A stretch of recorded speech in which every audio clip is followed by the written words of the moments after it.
semua.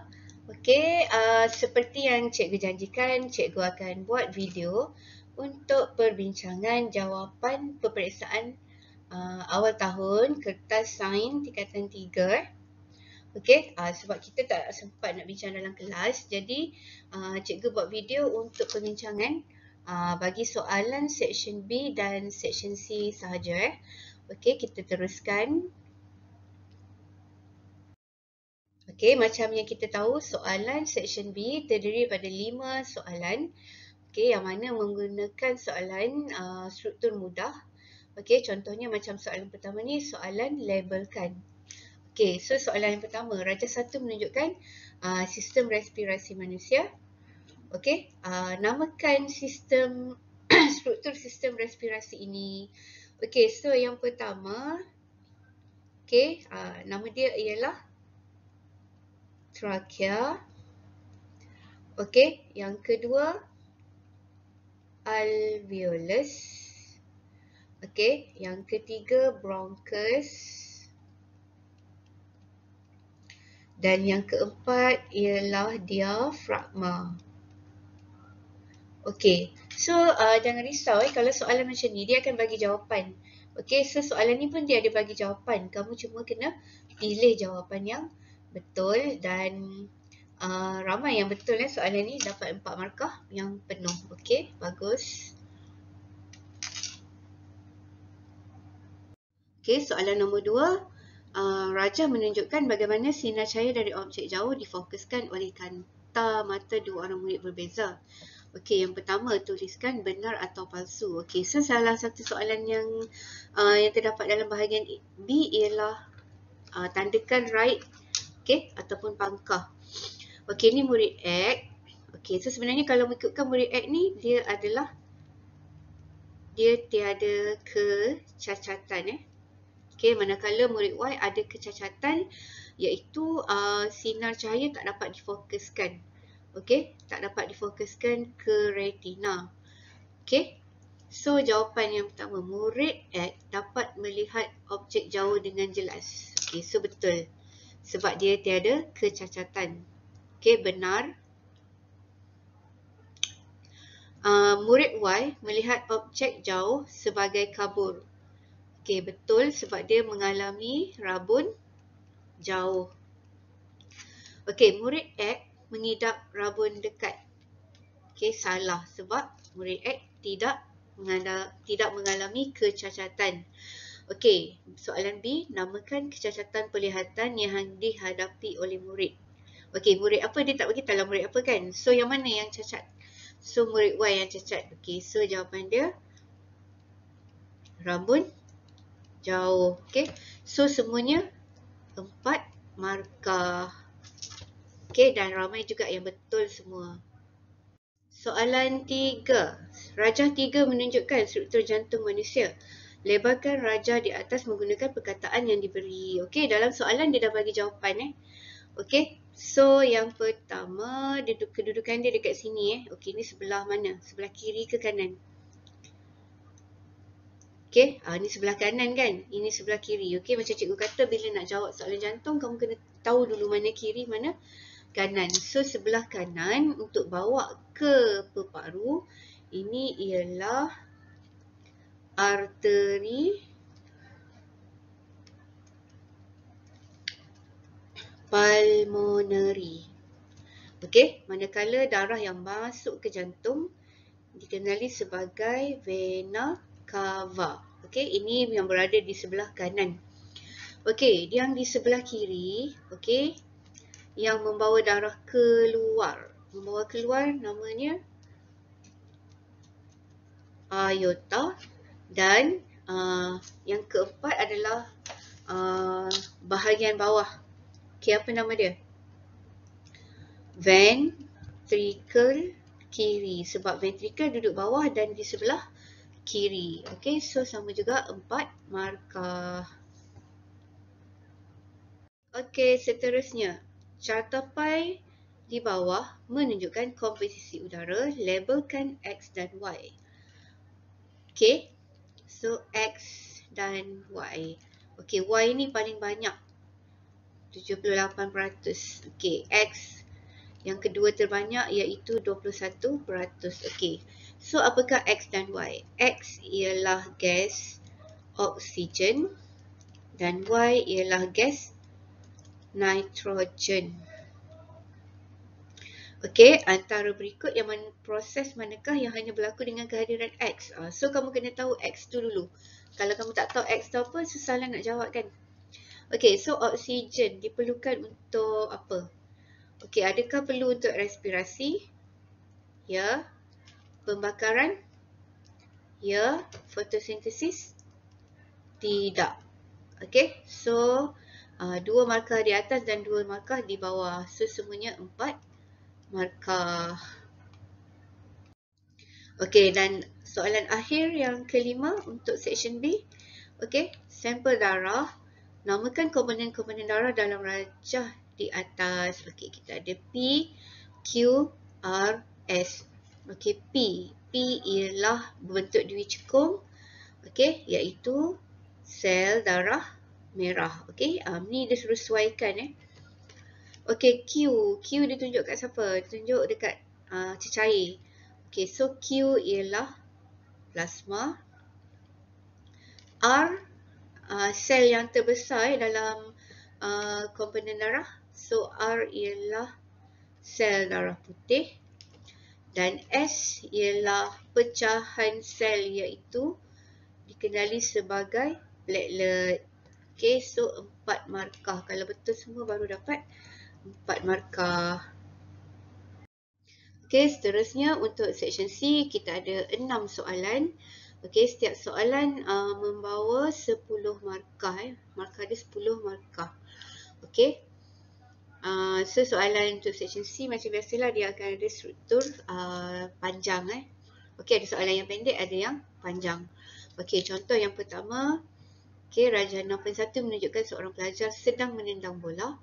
Nyatakan jenis tindakan yang ditunjukkan dalam rajah 6.1. Okey, ramai yang jawab tindakan dia menendang bola. Dia bukannya tanya budak tu buat apa. Apakah jenis tindakan? Okey, soalan ni adalah soalan tajuk sistem saraf. Okey. So jawapan dia ialah tindakan terkawal. Okey. Soalan 2. Soalan 6B, berikan 2 contoh aktiviti yang melibatkan jenis tindakan yang sama. Okey, bukannya jawab main bola jaring, main bola baling. Okey, dia nak tindakan terkawal. Apakah lagi contoh tindakan terkawal? Okey, so seperti menulis ataupun membaling objek. Okey, seterusnya soalan ni, okey, cikgu tak crop kat sini. Dia menunjukkan proses tindakan luar kawal, okey, iaitu proses pencernaan. Okey, so sebenarnya soalan yang pertama dia kata terangkan apa yang berlaku semasa gerak balas R. Okey, terangkan mesti ada satu fakta dan satu explanation. Okey, so jawapan dia, fakta dia, perut merembeskan jus gastrik dan enzim. Reason dia untuk apa? Untuk mencernakan makanan. Okey, ataupun kamu boleh jawab, berlaku pencernaan makanan di mana perut merembeskan jus gastrik dan enzim. Okey, soalan yang kedua. Nyatakan jenis tindakan yang terlibat semasa proses pencernaan makanan. Okey, bukannya kamu explain tentang proses pencernaan. Dia tanya jenis tindakan. Okey, pencernaan tindakan apa? So, pencernaan ialah tindakan luar kawal. Terangkan. Okey, terangkan maksudnya kena bagi sebab. Okey, terangkan apa sebab dia. Sebab apa kamu kata tindakan luar kawal? Kerana proses pencernaan makanan tidak dapat dikawal oleh kehendak individu. Okey, so ini adalah fakta dan ini dia punya explanation dia. Okey, seterusnya, berdasarkan pendapat anda, adakah kesan pengambilan alkohol mempengaruhi masa gerak balas seseorang? Okey, 3 markah. Okey, Shania dah dapat 3 markah. Okey, yang pertama. Okey, adakah dia mempengaruhi masa gerak balas seseorang? Okey, so dia mempengaruhi macam mana? Maksudnya ia mempengaruhi, iaitu ia menambahkan masa gerak balas. Okey, 1 point. Poin yang kedua, pengaliran impuls dalam badan perlahan. Dan poin yang ketiga, apabila perlahan, ia melambatkan gerak balas seseorang. Okey, dekat dalam soalan ni dia tak bagi tahu pun masa tu jadi lambat ke cepat. Okey, jadi kamu yang kena tentukan. Okey, kalau orang ni ambil alkohol, dia melambatkan ke mempercepatkan. Okey, so mesti kena ada 3 poin. Okey, itu soalan nombor 6. Okey, kemudian kita ada soalan nombor 7 tentang bab respirasi, tajuk respirasi. Okey. Okey, nyatakan perubahan terhadap sangkar rusuk dan diafragma semasa menarik nafas. Okey, so kalau kamu faham tentang mekanisme menarik pernafasan, okey, apa yang berlaku semasa menarik dan menghembus, kamu boleh jawab. So, 2 markah. Okey, kalau kamu buat 1 point macam ni pun dah dapat markah. Okey. Okey, soalan B. Soalan ni ramai yang tak dapat jawab. Okey. Udara yang disedut ke dalam alveolus mempunyai kepekatan oksigen yang lebih tinggi daripada kepekatan oksigen dalam darah. Proses resapan oksigen berlaku di alveolus ke dalam kapilari darah.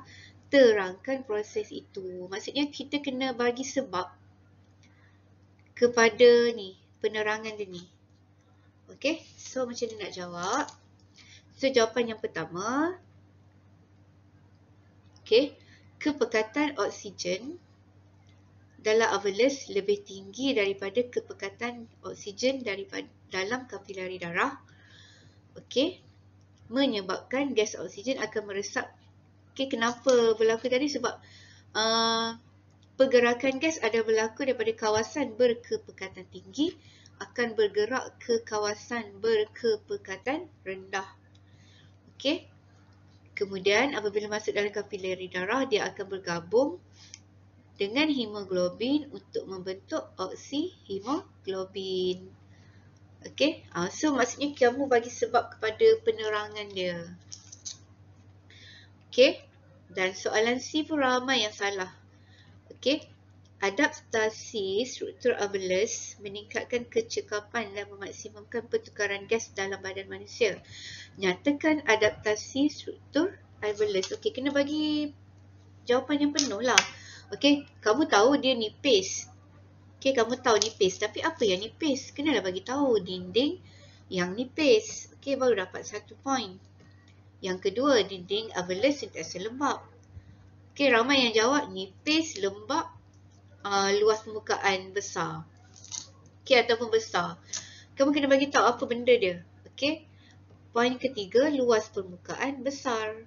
Okey, ni benda dia, luas permukaan besar. Okey, ataupun yang keempat, jaringan kapilari yang banyak yang meliputi alveolus. Okey, jadi kalau bagi 3 pun dah dapat 3 markah. Okey, soalan D tentang jerebu. Okey, apakah kesan sekiranya Faizal tidak memakai topeng muka apabila keluar dari rumah? Okey, so kita bagi akibat dia. Apa sebab dia? Okey, apa yang akan berlaku? So, batuk, demam, sesak nafas. Seterusnya, nyatakan langkah yang boleh dilakukan mencegah fenomena jerebu. Okey, so apa-apa saja langkah yang boleh mencegah fenomena jerebu ataupun debu ni diberi markah lah, betul lah. Okey, sama ada tidak melakukan pembakaran terbuka, memasang cermat asap yang tinggi di kawasan industri, mengurangkan pengeluaran asap kenderaan, berkongsi kereta. So ada 4 jawapan Okey, untuk 1 markah sahaja. Okey, dan berikan penyakit respiratori yang disebabkan oleh bahan dalam asap rokok. Okey, so apa-apa penyakit yang berkaitan dengan asap rokok dikira betul seperti kanser paru-paru, emfisema, bronkitis, dan penyakit yang berkaitan. Okey, so yang ni banyaklah yang dapat jawab. Okey, kadang-kadang kamu mungkin main teka je kan penyakit tu. Okey, soalan 8 tentang sistem pengangkutan dalam manusia kan. Okey, Raja 8.1 menunjukkan keratan rentas salur darah manusia. Namakan sel-sel berikut. Okey, boleh nampak tak sebenarnya beza antara P dan Q? P ni dia besar. Okey, Q ni kecil. Dan dia berbentuk dui cekung. Okey, ramai yang salah tak boleh jawab. Okey, gambar ni tak sama kan Q dengan P. Okey, nampak tak? Q ni dui cekung. Bila dui cekung, dia adalah Q dui cekung. So Q adalah sel darah merah, manakala P dia lebih besar daripada Q, dia adalah sel darah putih. Dan nampak tak yang bentuk macam C ni, ini sebenarnya adalah nukleus dia nukleus dalam sel darah putih. Okey, bandingkan struktur sel P dan Q. Kalau bandingkan, kita cuma nak perbezaan sahaja. Okey, so dua markah kena bagi dua lah perbezaan. Tak bolehlah bagi satu sahaja. Okey, contohnya markah yang pertama, struktur P mempunyai nukleus dan Q tidak mempunyai nukleus. Satu markah. Struktur P berbentuk tidak tetap dan Q berbentuk dui cekung. Okey, so dapat dua markah. Kalau kamu bagi satu markah je lah. Dia punya satu perbandingan satu markah sahaja. Okey, dan seterusnya, salah satu sel dalam gambar mengandungi pigmen merah. So dah tahu dah, pigmen merah ni untuk sel darah merah. So dalam salur darah merah ada apa? Okey, ada pigmen yang dinamakan hemoglobin. Okey, soalan seterusnya tentang pigmen merah iaitu hemoglobin yang kurang. Okey, untuk ibu mengandung. Okey, berikan satu cadangan dan jelaskan. Okey, satu cadangan adalah faktor dan jelaskan adalah sebab dia, explanation. Okey, so antara jawapan dia, kamu boleh kata yang pertama mengamalkan pemakanan yang seimbang. Okey, fakta. Explanation dia kerana mengandungi makanan, ada makanan yang kaya dengan zinc, seperti bayam, buah-buahan dan pisang. Okey, ataupun boleh tambahan bahan yang kaya dengan zinc boleh meningkatkan jumlah hemoglobin dalam darah. Okey. Okey, jadi satu fakta dan juga satu explanation. Ini fakta ni dia punya sebab. Okey, salur darah manusia. Okey, ni apa nama dia? Okey, nampak tak? Ini dia punya dinding tebal dan lumen kecil. Apa dia? Dinding tebal, lumen kecil. Arteri lah. Okey, so jawapan dia arteri. Okey, soalan seterusnya. Doktor mendapati kadar nyutan jantung seorang pesakit meningkat melebihi paras normal. Okey, jelaskan penilaian doktor tersebut. Okey, jelaskan. Okey, maksudnya sebab lah. Okey, dia kata boleh berisiko tinggi menghidapi sakit jantung. Okey, so apa sebab dia?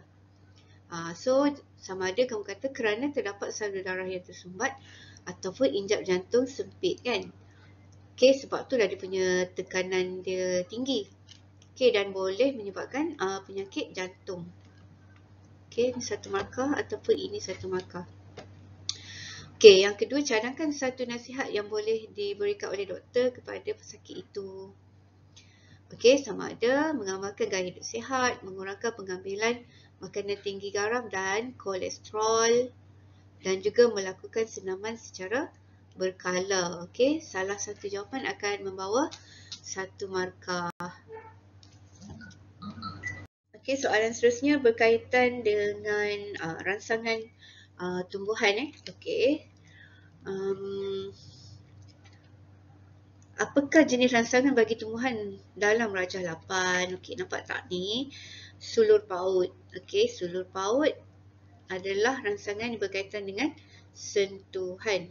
Okey, so dia nak jenis rangsangan. Apa rangsangan dia? Okey, so rangsangan dia adalah sentuhan. Okey, lepas tu barulah dia tanya apakah jenis tropisma. Okey, tropisma terhadap sentuhan apa? Okey, maksudnya gerak balas dia. Apa gerak balas dia? Gerak balas dia dinamakan tigmotropisma. Apakah kepentingan tumbuhan melakukan tigmotropisma? Okey, kenapa dia nak panjat batang kayu tu? Untuk mendapatkan cahaya matahari, untuk fotosintesis. Pun betul juga.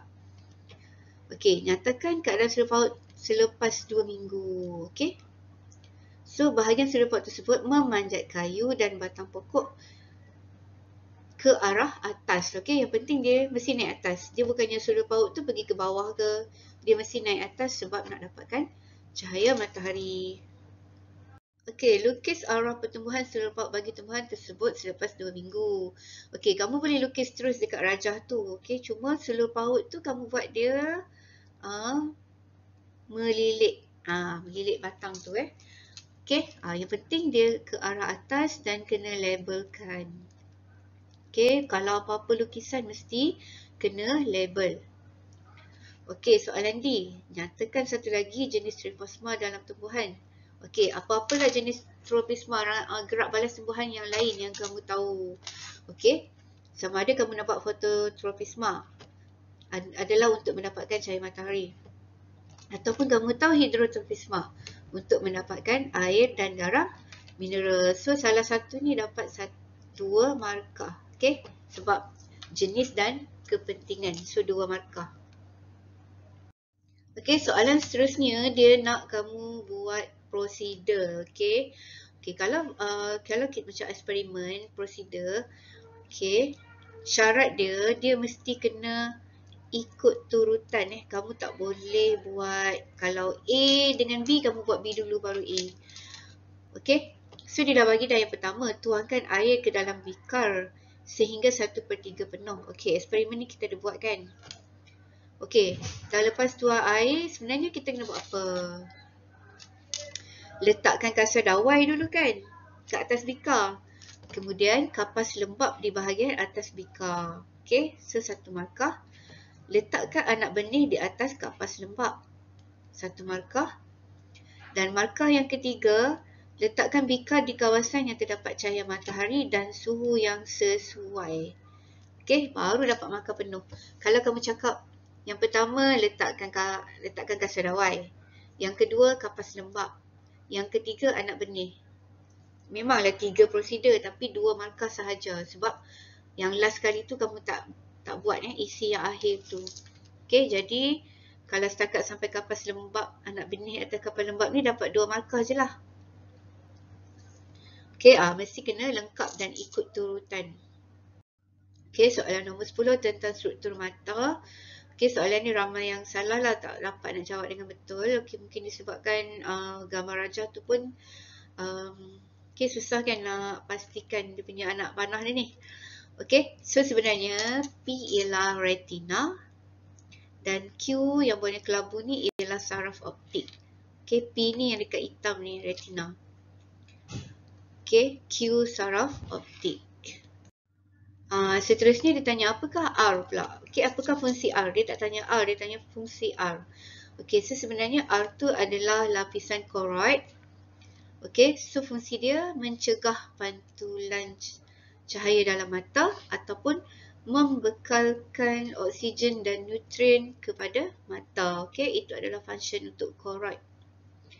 Kemudian, mengapakah imej yang jatuh di atas retina dapat dikesan sebagai impas saraf? Sebab retina mengandungi fotoreseptor yang dapat mengesan cahaya ataupun imej. Okey. Dan apakah beza antara P dan Q, iaitu retina dan juga saraf optik?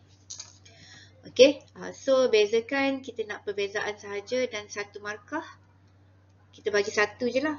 Okey, iaitu P mengesan cahaya atau imej, manakala Q menghantar maklumat ke otak. Okey, dapat 1 markah. Okey, soalan seterusnya. Sazali mengalami satu kecacatan penglihatan. Kecacatan ini disebabkan oleh oleh kanta mata terlalu nipis. Okey, kalau kanta mata terlalu nipis, dia menyebabkan cahaya yang masuk tu terlebih. Bukan tak cukup, dia terlebih. Okey. So, kecacatan dia adalah rabun dekat.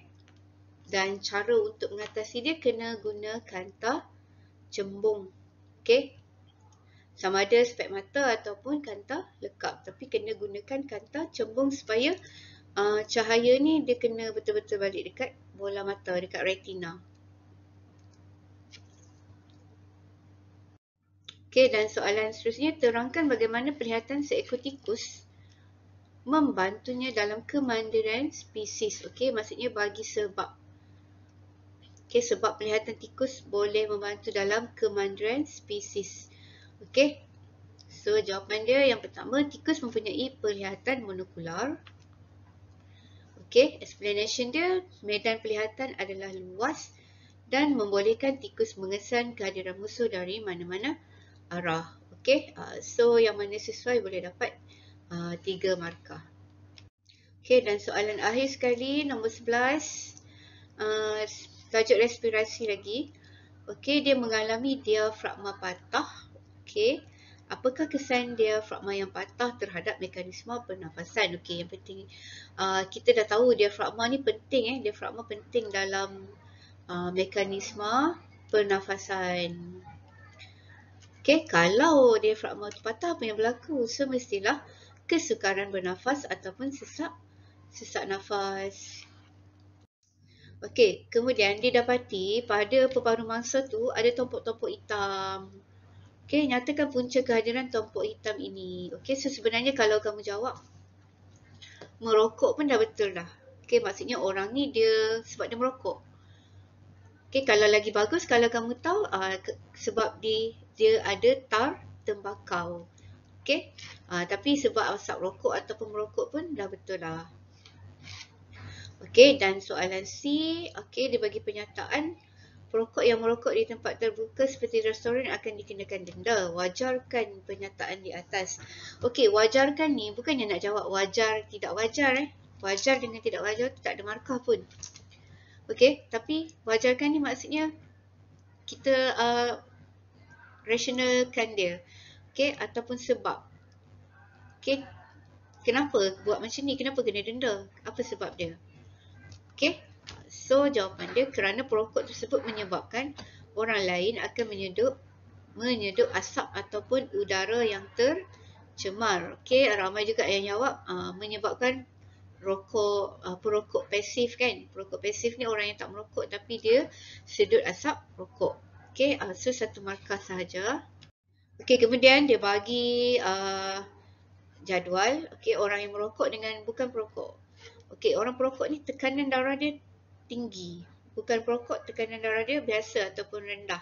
Okey, terangkan kesan merokok terhadap tekanan darah sistolik. Okey, terangkan ni sebab dia. Okey, so yang pertama, merokok menyebabkan tekanan menjadi tinggi. Betul tak? Kan? Daripada gambar ni. Okey, itu 1 point. Okey, kemudian apa sebab dia? Ini kerana bahan yang terdapat dalam asap rokok menyebabkan tekanan darah menjadi tinggi. Barulah dapat 2 markah. Okey, ini fakta, ini dia punya explanation. Okey, rokok elektronik mengandungi nikotina. Sebagai seorang doktor, huraikan. So, huraikan ni lebih kepada macam terangkan. Mesti ada fakta dan juga explanation. Okey. So, yang pertama, fakta kamu, nikotin menyebabkan ketagihan. Sebenarnya nikotin, function dia menyebabkan ketagihan. Okey, jadi apa explanation dia? Walaupun kamu tak isap rokok betul, kamu akan menyebabkan seseorang itu merokok dengan lebih kerap. Okey, nikotin menyebabkan dia merokok dengan lebih kerap. Okey, jadi bahan berbahaya pun akan menjejaskan kesihatan perokok tersebut. Okey, so dapat lagi 1 markah. Okey, selalunya soalan last mesti ada sedikit reka cipta. Okey, so kalau nak buat reka cipta ni, kita kena tengok apa yang dia bagi Kena tengok bahan. Okey, tengok bahan mesti kena guna semua bahan tu. Kalau bahan tu tak ada, kamu tak bolehlah buat benda yang guna bahan yang tak ada. Contohnya macam kamu buat model pernafasan. Dia tak bagi balon kan? So mana boleh buat model pernafasan. Kamu kena buat kena guna semua bahan yang ada dan tak boleh tambah bahan lain. Okey, jadi kita kena lakarkan model dalam ruang. Okey, bila kita nak lakar ataupun lukisan, kita mesti kena label Okey, walaupun lukisan kamu tu macam tak betul, okey, kamu labelkan je. Okey, so buat macam ni, botol ni. Okey. Kemudian kita letakkan rokok tu kat sini. Buat lubang, letak rokok. Tapi rokok tu cucuh dekat belah luar. Okey, sini api dia. Kemudian kita letakkan kapas kat dalam ni. Okey, lepas tu pada sisi ni nak bagi dia lekat lah. Okey, so mesti kena labelkan. Ini kapas. Okey, ini rokok. Okey, kalau tak pemeriksa tu tak faham apa yang ni, apa yang ni apa. Okey, so dah kalau lukisan tu betul, model tu betul dan label baru dapat 1 markah. Okey, pemerhatian. Okey, markah kedua mesti kena pemerhatian. Okey, pemerhatian apa? Kapas bertukar menjadi perang gelap. Okey, 1 markah. Kenapa jadi macam tu? Kerana kehadiran tar tembakau. 1 markah lagi. Okey, barulah dapat 3 markah yang penuh. Okey, itu cara nak jawab soalan model ataupun membina modifikasi. Okey, so dah habis cikgu bincang semua soalan sains tingkatan 3 section B dan C. Okey, dan cikgu buat soalan pun soalan semuanya tajuk 1, 2, 3 tingkatan 3 sahaja. Okey, ada yang dapat markah yang bagus, ada juga yang markah yang kurang bagus. Okey, so kita boleh cuba lagi untuk peperiksaan yang akan datang. Okey, terima kasih yang menonton sampai habis.